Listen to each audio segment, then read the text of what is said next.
देव जय महाकाली। आप सभी साधकों का जय महाकाली ज्योतिष केंद्र के आपके अपने चैनल पर स्वागत है।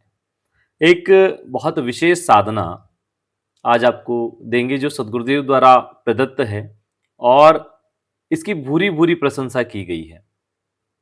एक ऐसी साधना जिसका नाम तो अप्सरा है लेकिन वो है यक्षिणी। शशि देव्या कामेश्वरी अप्सरा यक्षिणी, यानी उसका नाम जरूर अप्सरा है लेकिन हो ये यक्षिणी। कई लोग इसमें कंफ्यूज हो जाते हैं, जैसे पिंगलोचनी, कर्ण पिशाचनी ये नाम है लेकिन एक्चुअल में ये यक्षिणी है। ठीक है ना, तो यहाँ कंफ्यूज नहीं होना। आज हम शशि देव्या कामेश्वरी अप्सरा यक्षिणी की बात कर रहे हैं। सौम्य साधना है, स्त्री पुरुष कोई भी कर सकता है। 8 दिन की साधना है। कुछ विशेष नियमों का पालन करके अगर इस साधना को किया जाए तो धन संपत्ति देने वाली, जिस प्रकार से धंधा यक्षिणी साधना में धन प्राप्ति होती है जिसका रुद्रयामल तंत्र में वर्णन है, उसी प्रकार इस साधना को करने से धन संपत्ति वृद्धि होती है और बहुत अधिक चांस है कि वो अप्रत्यक्ष रूप से तो आपको सिद्ध होगी ही, लेकिन इसके बहुत अधिक चांस है कि प्रत्यक्ष रूप से भी आप उनका सानिध्य प्राप्त करें। क्यों? क्योंकि गुरुदेव की परम कृपा से इसमें कुछ विशेष क्रोध भैरव मुद्राओं को जोड़ दिया गया है। उन मुद्राओं को जोड़ने से यक्षिणी सिद्धि जल्दी होती है, यानी कि यक्षिणी को बल से और वशीकरण से, क्रोध वशीकरण मुद्रा और क्रोध भैरव मुद्रा, 2 मुद्राओं के माध्यम से वश में किया जाता है। क्योंकि कोई ऐसी शक्तियां नहीं है ये कि इनको बड़े प्रेम से आप सालों तक साधनाएं करते रहो और ये तब जाके आएगी, ऐसे नहीं है। ये जो पुरुष शक्तिशाली हैं उन्हीं के वश में आती हैं। तो जो लोग गुरु मंत्र से दीक्षित हैं, जिन्होंने श्री गणेश अनुष्ठान, गुरु अनुष्ठान, क्रोध भैरव अनुष्ठान, कुलदेवी अनुष्ठान कर रखे हैं, उनको इसमें करना चाहिए। हालांकि जिन्होंने गुरु मंत्र के बाद भैरव अनुष्ठान कर चुके हैं वो भी कर सकते हैं इसको, लेकिन इसका विशेष जो नियम है वो इसी प्रकार से कि इसको आप, जिन लोगों ने गुरु मंत्र अनुष्ठान, श्री गणेश अनुष्ठान, देवी कुलदेवी अनुष्ठान और श्री क्रोध भैरव अनुष्ठान कर रखा है, उन लोगों को इसकी सिद्धि जल्दी होती है।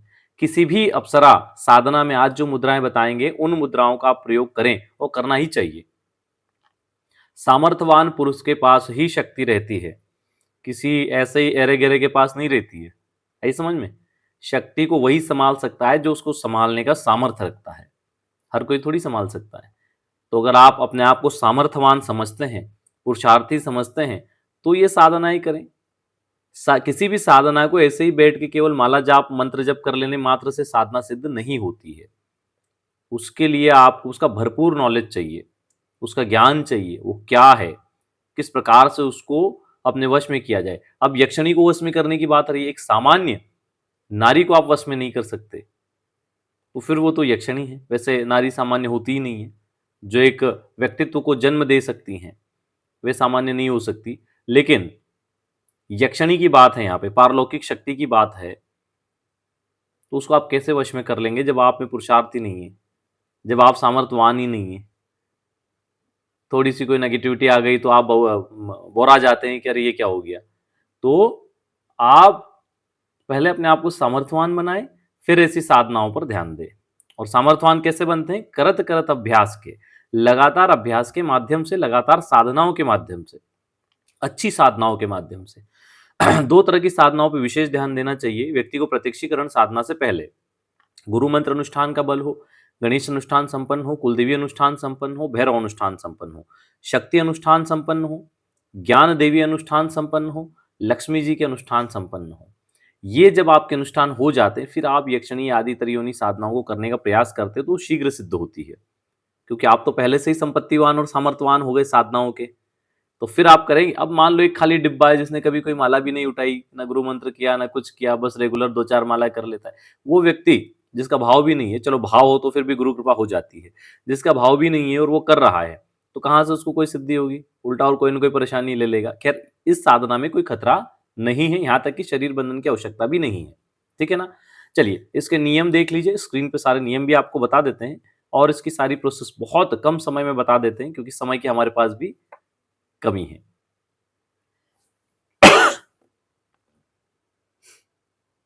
ठीक है, मुद्राएं भी इसमें करना है, इन चीजों का भी ध्यान रखें। विशेष रूप से 5 नियम है, उनका ध्यान रखें।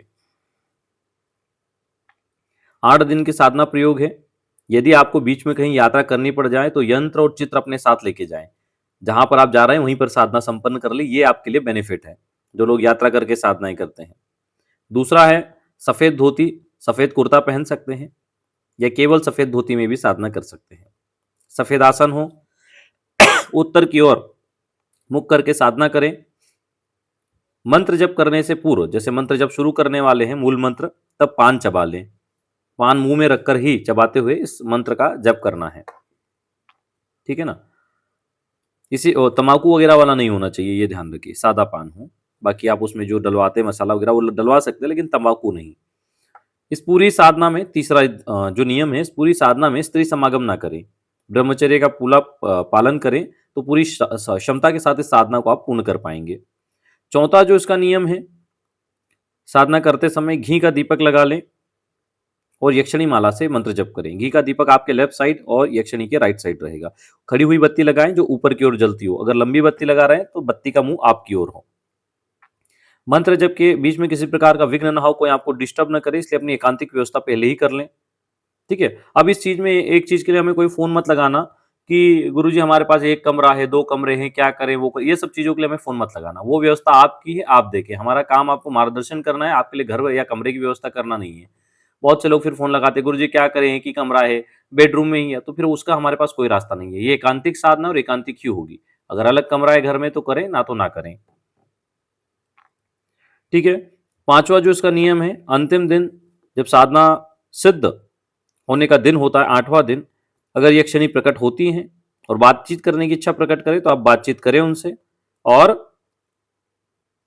वैसे भी आधी रात के बाद इसके जो आपको प्रभाव हैं वो दिखने लग ही जाएंगे। रात्रिकालीन साधनाएं 10 बजे से शुरू करेंगे या 11 बजे से शुरू करें या 12 बजे, जितना लेट करें उतना अच्छा है, तो आपको प्रभाव दिख ही जाते हैं। अगर यक्षिणी प्रकट होती है तो उनसे आप वचन ले सकते हैं कि आप मेरी जीवन भर सहयोगी रूप में रहें और मेरी इच्छाओं को पूर्ण करें, मेरी कार्य सिद्धि करें, सदैव मेरा मार्गदर्शन करें, मैं धर्म पथ पर हूं, मैं धर्म से कभी ना भटकूं, ऐसा आप मेरा सदैव मार्गदर्शन करें। इस प्रकार से आप उनसे वचन ले लें, मेरे और मेरे परिवार की सदैव रक्षा करें, इस प्रकार से वचन ले लें, ठीक है। यक्षिणी साधक को किसी भी रूप में चयन कर सकती है अपने अनुसार। साधक को इसमें चयन करने की आवश्यकता नहीं है। इस साधना में वो आपको प्रेमी रूप में या पति रूप में भी स्वीकार करती है, तो परिवार को इससे कोई खतरा नहीं है, ठीक है। प्रतिदिन इसके बारे में यह तक कहा गया है कि प्रतिदिन आती है, साधक के पास रहती है और जो भी स्वर्ण आभूषण पहन के आती है वो निकाल के चली जाती है। गुरुदेव ने इसकी बहुत भूरी भूरी प्रशंसा की है, ठीक है। अब इसकी कुछ गोपनीय विधियों को समझो, जिसमें मुद्राओं का प्रयोग करना है। स्क्रीन पे भी आपको दे रहे हैं, ठीक है। दाहिनी मुट्ठी बांधकर दोनों हाथों की कनिष्ठिका, सबसे छोटी उंगली को परस्पर, बाएं हाथ की तर्जनी उंगली, ये क्रोध भैरव मुद्रा को समझें कि दाहिनी हाथ की मुट्ठी बांधकर दोनों हाथों की कनिष्ठिका, सबसे छोटी उंगलियों को परस्पर बाएं हाथ की तर्जनी उंगली यानी पहली उंगली फैलाने और सिकोड़ने से यह मुद्रा बनती है, ठीक है ना। इसे क्रोध मुद्रा कहते हैं। किसी प्रकार की अप्सरा या यक्षिणी साधना में यह आवश्यक है। ये बड़ा प्रमुख पॉइंट है, जो आपको, जो लोग अप्सरा यक्षिणी साधनाएं करते हैं उनको बड़ी प्रसन्नता हुई ये सुन के, ठीक है। क्रोध मंत्र क्या है, मतलब मुद्रा दिखाते हुए हमें किस क्रोध मंत्र का उच्चारण करना है? ओम जुम, ठीक है, यही मंत्र है। ओम जुम कट कट शशि दिव्य अप्सरा कामेश्वरी यक्षिणी ह्रीम यह यह हुम हुम फट, ठीक है ना।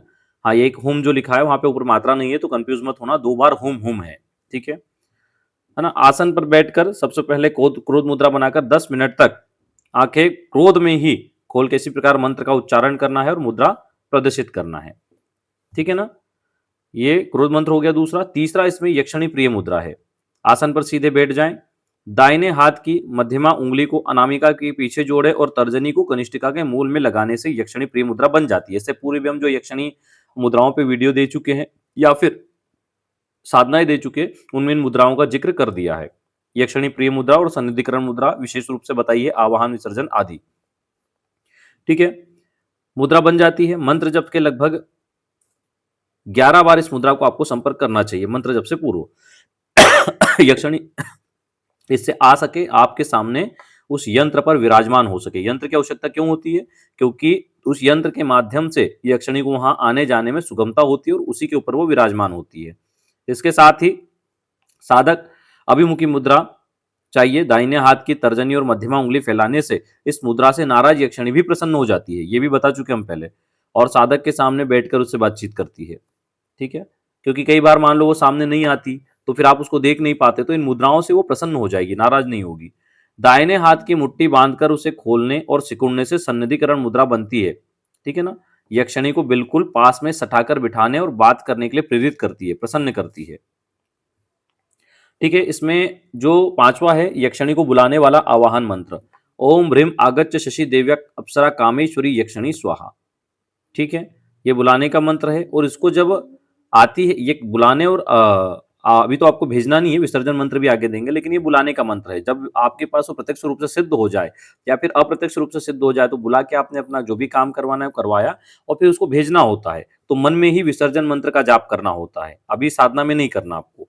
ओम ह्रीम आगच्छ शशि दिव्य अप्सरा कामेश्वरी यक्षिणी शीघ्र शीघ्र पुनरागमनाय स्वाहा। ठीक है ना, इस मंत्र को एक दो बार उच्चारण करोगे मंत्र में तो वो वापिस चली जाती है। अब आपको क्या करना है, स्नान आदि से निवृत्त हो, रात्रि को 10, 11 या 12 बजे उत्तर या पूर्वमुखी बैठकर, ठीक है, स्वच्छ वस्त्र धारण करें एवं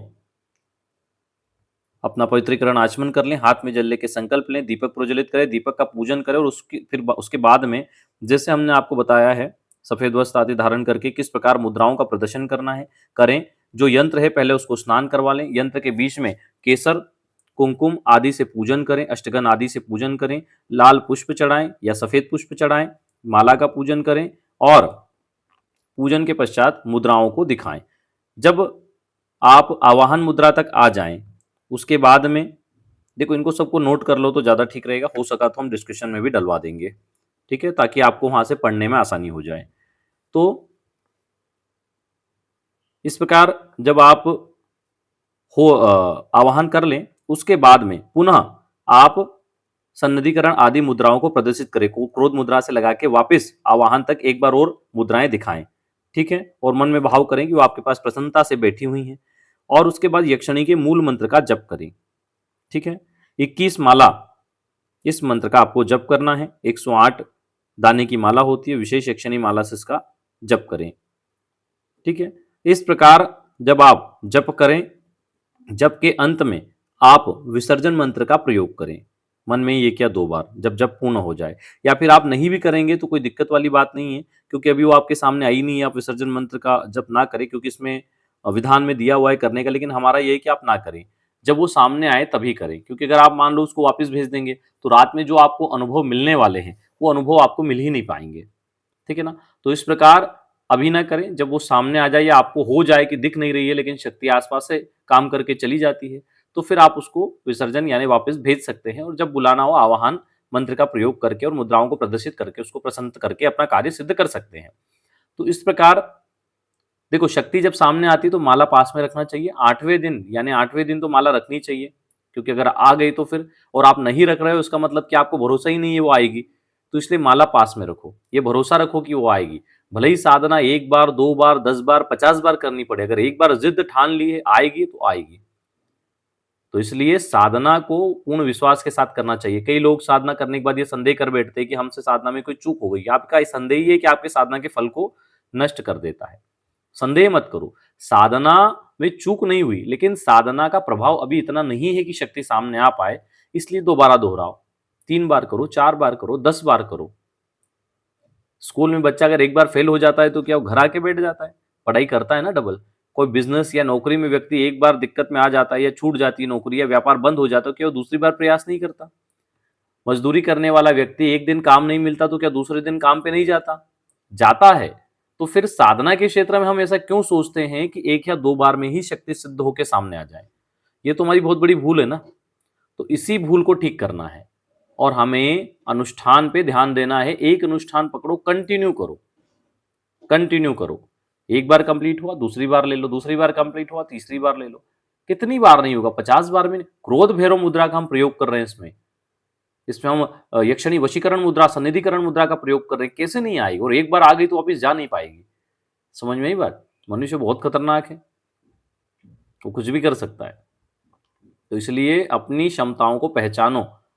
84 लाख योनियों में से 4 लाख बार हम मनुष्य बनते हैं। अब 4 लाख बार मनुष्य बनते हैं, उसके बाद भी अगर हमें ये क्षमता अभी तक नहीं है, तो फिर क्या ही मतलब? लोग आते हैं, चले जाते हैं, कोई उनको पहचानता नहीं है। कई लोग ऐसे आए आपके भी जान पहचान में, चाहे परिवार में होंगे या कैसे भी होंगे, वो जीवन में आए और चले गए। आज उनको कोई याद नहीं करता, उनके परिवार के लोग भी याद नहीं करते। कुछ विशिष्ट बनना है तो उसके लिए विशिष्ट प्रयास करने पड़ते हैं। त्याग करने की जरूरत नहीं है। त्याग तो हमारी बुराइयों को करो, त्याग करना है तो आलस्य का करो, त्याग करना है तो बुरी संगत का करो, बुरी आदतों का करो। त्याग की आवश्यकता नहीं है आपको। आपको आवश्यकता है जिद्दी बनने की, साधना के क्षेत्र में। अन्य किसी क्षेत्र में तो विनम्र रहो, पानी की तरह रहो कि जिधर बहा दिया चले गए। लेकिन साधना के क्षेत्र में जिद्दी रहो कि कांटों पे बैठ के भी करना पड़े तो कर लूंगा। तभी साधना सिद्ध होती है। साधना जिद्दी और सामर्थ्यवान लोगों की बस की बात है। जो नालायक होते हैं उनके बस में नहीं है, जो आलसी होते हैं उनके बस में नहीं है, जो थोड़ी सी चीज में हार मान के बैठ जाते हैं और बोलते हैं कुछ नहीं होता, ये उनके बस में नहीं है। ठीक है ना? ये बड़े जिद्दी लोगों का पथ है, उनका रास्ता है। और वही साधना सिद्ध करके अपना विशिष्ट नाम इतिहास के पन्नों में अंकित करते हैं और भविष्य में भी लोग उनका गुणगान करते हैं। चलिए, आज के लिए इतना ही। इस दिव्य साधना को करें और इसका लाभ अवश्य लें। जय गुरुदेव, जय महाकाली।